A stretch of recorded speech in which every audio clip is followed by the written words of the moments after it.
Okay. This is joint work with Christine Exley. She's at Harvard Business School. She's the mastermind behind a lot of the implementation of this. So, okay, so this is work that we're doing where we're trying to understand a little more about people finding excuses to decline an ask. And in this case, we're looking at whether people, if you give people information on why they might want to give, whether people are avoiding that information or not. Okay? So people are pro-social. A lot of people give money. A lot of people give money more than just giving money on the street. It makes up about 3% of US GDP. All right? So a lot of people are giving money, and it's an important component of the economy in the United States. People give for lots of reasons. You know, they feel good about it. They value appearing nice to other people. They may desire to conform to social norms. But there's also a lot of evidence that suggests that people are reluctant to give. So a lot of the conversation yesterday was how there's this persistent just 2% of giving, 2% of income of giving that's been persistent for the past 30 years or so. So there's a lot of reasons why people don't give. People receive lots of requests to give money. There's a survey that says that over 50% of people report being asked at least 3 times in the last year. So there's a lot of concern about this noise that's going on. If you look at survey results, people cite lots of reasons for why they don't give. So they don't have money, their overhead costs, they're going to do it later, their donation has no impact, they can't possibly solve poverty this way. And if given the chance, there's evidence, I mean anecdotally, and we also know this from research, that people will avoid asks. They'll cross the street. Maybe not go out a particular door because they know they're going to be asked. Also, individuals may find ways to avoid information that might give them a reason to give. So my husband, he loves dogs. And if he had his way, we would have 10 dogs in the house. And he, at some point, gave money to the ASPCA. And he gets lots of things in the mail from the ASPCA, giving him very good reasons for why he might want to give. And he just can't help himself. So sometimes it comes in and he can't even open it up because he knows if he opens it up, then he's just going to give money. So sometimes they go directly into the recycling bin, right? So really, I mean, there are a lot of charities that do this. I mean, they offer good reasons for why you might want to give. And so really kind of the question is how are people responding to this type of a thing? And how does it affect their willingness to give? And if they're sort of creating excuses for not giving, okay? So there is a literature about excuse-driven behavior. Some of it comes from people developing self-serving biases. So I may view information differently if I know I might profit from doing so, right? We might rely on the possibility that my decision really didn't influence an outcome, or I might delegate decisions to other people precisely because I don't want to be the one making that decision.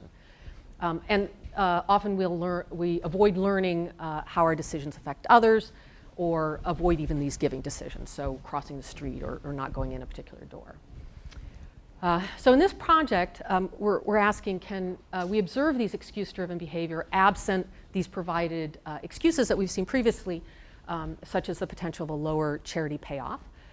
So is knowing a donation request coming enough to develop an excuse? Also, is giving time to potentially develop excuses enough as well? We also want to know if we can prevent excuse-driven behavior by giving people information on why it might be important to give, even if learning such information can be avoided, right? And if also is behavior more common amongst new potential donors? I may not have time to get to that, but they're the ones driving the behavior, by the way. Okay, so in designing this, what we really wanted to do was we wanted to go in the field. We wanted to see how people reacted in the field, not in the lab. So the important thing for us when we were designing this was to design something that was very natural, in which we could get people to come, so not necessarily prior donors, but people who, you know, anybody you might ask to donate, and put them in a situation where they knew the ask would be coming, they would be provided information on why they might want to give, and they have an opportunity to avoid that information, okay? And it was really important for us to be able to get lots of observations. So we wanted to create something where we would drive a lot of people to show up. We do this on the internet.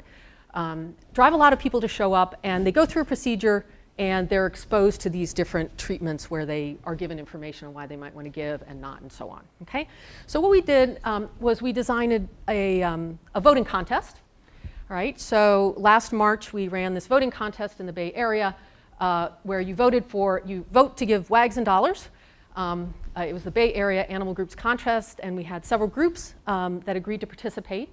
It was hosted on the Wagaroo website, which is Christine's business, where she matches dogs and people who would like dogs. This was done for 2 weeks in March, and what people did was they came in and they voted for their favorite animal group. The animal group with the highest number of votes got $4,000. And then we randomly chose a voter, and whoever they had voted for, that organization got $1,500. Okay, so we wanted to give everyone a chance to vote. You know, even if you voted for this organization that may not get the big prize, there's a chance they might get the second prize. Okay, so so we want to drive lots of people there, and then through that we're going to give them these treatments. Okay, all right, and these are so we gave little ads to our organizations that they could promote on Facebook, Twitter, Instagram, so on. Right, so these are some of them. You haven't voted for your favorite Bay Area animal rescue shelter group yet? Vote here, go to vote to WAGs. Okay, so these are little ads that they posted up on Facebook and things like that. Okay? All right, so the design, so how it worked was there were 3 steps in the design. The first step, people, they saw a screen where they chose one of the 8 groups. All right, that's number 1. Number 2 was when we provided the treatments. So either we had additional information or not. So we asked them how they knew the group. Then we either provided this additional information about why they might want to give or not. And then also had a treatment, the selection one, where they could reveal this information. The information we gave them was an adoption story. And each group provided us with an adoption story, a successful adoption story, which talks about the mission of the group. Right? So this is a good reason why you want to give. This is what we do. We find homes for dogs. And then we varied whether an ask was expected.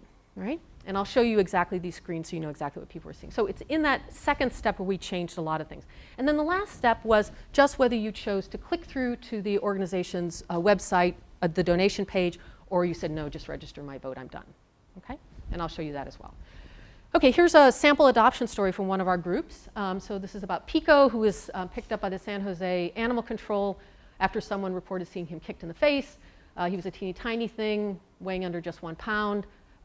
With open wounds, but Puppy Pound Rescue, one of our groups, picked him up. He looked horrible. They took care of him. They found him a home. And in the end, he's in a family that will love him forever. Okay, so all the stories had a similar theme to them, similar number of words, similar kind of thing. A dog comes in distressed, not cared for, looking for a home. The group finds a home. Right? And then the last page, this is the variable we're looking as our outcome variable, is in the last step. It says click to register my vote below to make sure your vote counts. After doing this, would you like to show your support for this group by being redirected to their website and learning how to donate to them? We hope so. All right? And they could click yes, vote is registered, and they're redirected to the animal group's donation page, or no, I'd rather not, vote is registered, and they're done. Okay? Any questions on that? Because that's the key variable that we're going to be looking at, whether you choose to go to the page or not. Okay. All right. Okay, so as I said, we had 8 groups. We did this in March, had 6,400 votes cast.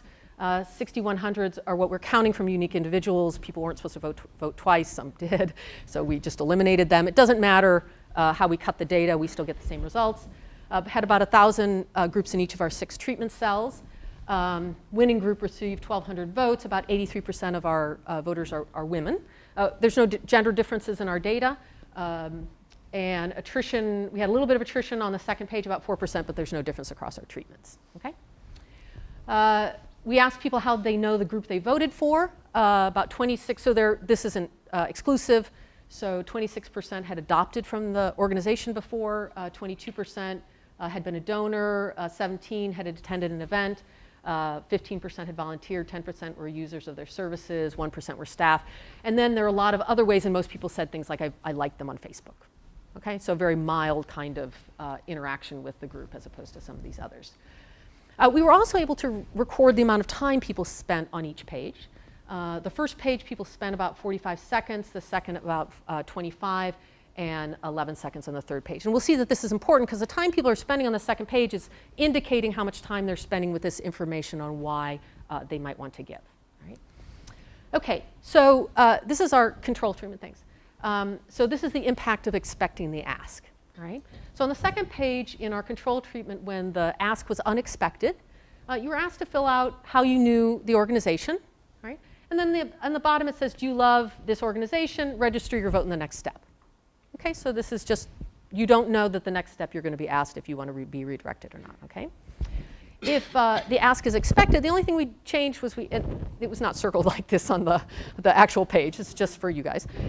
So this is 8 additional words that says, do you love this organization? Register your vote on the next step. And if you want to, donate to them. Okay? So 8 words, right? That's the only difference between the two. Okay, so we find these are the fraction of people who click to donate through to the website. So these 8 additional words result in an 11 percentage point reduction in the number of people who are willing to click through to the website, right? So just knowing that you're going to be asked on the next page. Okay, so there's a large reduction when you expect the ask. And this is consistent with other things that have been found in the literature as well, right? Avoidance of the ask. Okay, so the next question we asked was, well, if we provide them information on why they might want to give, how does that impact the expecting the ask? Okay, so with the unexpected ask, again, the story was displayed as an infographic. And on top, do you love the organization? Read the story below about a puppy they saved and register your vote in the next step. All right? If the ask was expected, the difference was read the story below about a puppy they saved and register your vote in the next step, and if you want to, donate to them. All right? So again, just these additional words. So providing this information, still having the ask unexpected or expected, we find that there's no difference in the proportion of people who are clicking through to the donation page. Right? So displaying this information sort of inoculates this decline in the number of people that are clicking through when the ask is expected. Right? And this holds in regressions. So expecting the ask reduces significantly by 10 percentage points, and then interacting it with the story basically takes that away. There's no evidence, though, that there's an avoidance of information. So the seconds, the average number of seconds that are being spent on the page with information, whether the ask is expected or unexpected, is exactly the same. So it's not like people are spending different amounts of time on the page, whether or not the ask is expected. Those who click through, though, to the donation page do spend longer with the story than people who do not click through. So they're spending about 5 seconds longer on the page than people who are not clicking through. And this is consistent with the story of folks who are interested in clicking through the donation page are also probably the folks that are interested in learning more about these dogs that this organization has saved. Right? And they would take more time to read the story. So what happens when you can give people the option to avoid this information on the way to give? So one possibility is that giving people an option to find this information about why they might want to give might cancel out this decline when the ask is expected. So we might get results that are similar to the information treatment in that there's no difference between the two. Alternatively, being able to avoid this information might lead to the fewer click-throughs to the donation page, just like we saw in the control condition, right? So the information's there, you can see it, right? If people want to see it, they would look at it, and then we'd see something very similar to the information. If the information's there, but they can avoid it, maybe they will avoid it, and we'll see results that are closer to what we saw in the control condition. Right? Okay, so for this treatment, what we did was so the same statement is above. This is when the ask is unexpected. So do you love this organization? You can click below to read the story. So the story's hidden under this bar about a pup they saved and register your vote in the next step. So people can click on that, and it opens up the story, and they can click to close it. Okay, so we can measure those type of things. If the ask was expected, it's the same thing. Do you love this organization? You can read the story by clicking on the bar and register your vote in the next step. And if you want to, you can donate to them. Right? So the only difference between the two is you can reveal the story, and then you also know if you're going to be asked to donate or not in the next step. Right? Okay, so what we see is we see exactly what we see in the control treatment, in that when the ask is expected, people are far less likely to click through to the donation page when the ask is unexpected, in the situation where you can choose to reveal the information or not. So as you can expect, most people don't choose to reveal the story. Right? So 22% reveal it if the ask is unexpected, and 17% reveal if the ask is expected. So there's a significantly lower proportion of people who are actually choosing to reveal the story when they know that they're going to be reading the story and know that in the next step they're going to be asked to donate. Right? Thanks. And this holds up with probate regressions. Also, click-through rates are lower, as we saw before, but the number of times that the number of seconds that people are viewing the story, given that they've revealed the story, is no different whether the ask is expected or not. Okay. So the story is being viewed in a way to decline the ask more when the ask is being expected. When the ask is expected, they know the ask is coming. So there are a couple potential pathways for this. So one is that we know from this literature on excuses and moral wiggle room that people are going to avoid information to maintain excuses, or they may avoid these triggers to donate. So it's like, my husband gets the envelope in the mail, he knows what this is, it goes in the recycling, right? Because he knows he won't be able to help himself. And we see stuff that's consistent with that. So there are lower click-throughs for those who avoid the story, right? So even the unexpected, if you avoid the story, 44% click-through, 61% click-through if they see the story. Also, if the ask is expected, we see similar, right? So that's possible, right? People are avoiding the story precisely because if you see it, right, you're not going to be able to help yourself. Right? Also, there's a self-serving literature that says that people view information differently when they can profit from doing so. So if I know the ask is coming, I may look at the story very differently than if I think, oh, I'm just going to read about this nice dog, right? But I'm reading about this nice dog because I know you're going to be asking me to donate in the next step. So expecting the ask may allow for some of these self-serving motivations. So just remember, in the information treatment, when the ask was expected or unexpected, those who click through view the story longer. So when we give you information, people are spending more time on the story than the ones who are actually clicking through. So again, that's consistent with people who care about dogs are reading the story more, and they're more likely to click through. However, when they can choose to see the story, and the ask is expected, the story is viewed longer by people who do not click through. Right? So in the information treatment, again, when the people who are clicking through, whether the ask is unexpected or expected, people are spending more time. So this difference right here, people are spending 6 seconds more looking at the story when they're clicking through in the information treatment, and almost 5 seconds longer when the ask is expected as when it's unexpected. But in the selection treatment, so these are people who actually view the story. So this is how much time they're spending viewing the story. So when the ask is unexpected, again, we get the same pattern of behavior. People who are clicking through are also looking at the story longer when the ask is unexpected. When they know the ask is coming, the people who are clicking to open up the story are spending more time when they're not clicking through. Right? And this difference in difference is significantly different. So this switch, it's almost as though people are spending, so people are clicking through to look at the story, they know the ask is coming. The people who are spending more time on that story may potentially be developing excuses for why they should not give, and they're less likely to click through. Okay, so we also, let me just briefly say this, so we also look at whether there are heterogeneous treatment effects. So we look at new supporters and previous supporters, so we know something about engagement with the organization by asking these questions. About half of our data, we have a little more than half of our data are previous supporters, so we classify these people who've adopted before from the organization or given money. The new supporters are people who've said things like, I liked them on Facebook, so it's a very lower level of support. So these are people, so the previous supporters are people who've shown themselves generous to this organization, right? The new supporters are people who haven't yet shown themselves generous to this particular organization. And previous literature has shown that people who haven't shown themselves generous, so I don't want to say that they're selfish with respect to this. They may be not generous with respect to this organization. They may be generous with other organizations. People who tend to be more selfish are maybe the ones who are more likely to develop these kinds of excuses. Okay, so I'm not saying new supporters are selfish. They just haven't shown themselves generous. We do find new supporters have not shown themselves to be generous. In fact, they click through at a much lower rate. So a lot of these results are actually being driven by the new supporters. So previous supporters seem to be almost immune to this information, and perhaps it's because they've seen it before. I mean, they're supporters, they know about these stories, and it's really the new supporters that are being affected like this.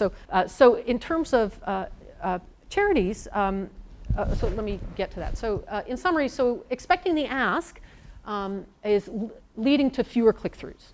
Okay? When there's no adoption story, so there's no information on why you might want to give, and when you can choose whether or not to reveal it. Also, expecting the ask has no impact on click-throughs when the adoption story is displayed. So when there's information right there in front of you, it makes no difference whether you know the ask is coming. Okay. When individuals expect the ask, they may very well be finding excuses not to give. They may avoid this information that provides a reason to donate. Only 17% of people actually choose to reveal the information. And those who do not click through to a group's donation page spend more time on the adoption story. Okay? So not all information on benefits of giving is necessarily welfare enhancing. If given the chance, people sometimes avoid the information. So again, this is like my husband. I mean, he's a supporter, right? And he's still, avoiding this information. For him, it's it's like the temptation type of thing. But there are a lot of other people who may get this kind of information in the mail and they, just throw it away, right? So our experiment is able to measure these type of things because we know exactly who's looking at this, precisely because of the way we set up our design. So charities may benefit from providing this information, especially to new supporters, because it appears to prevent these excuses. So we don't see this decline in the people who are clicking through the donation page when they have the information in front of them. They can't avoid it.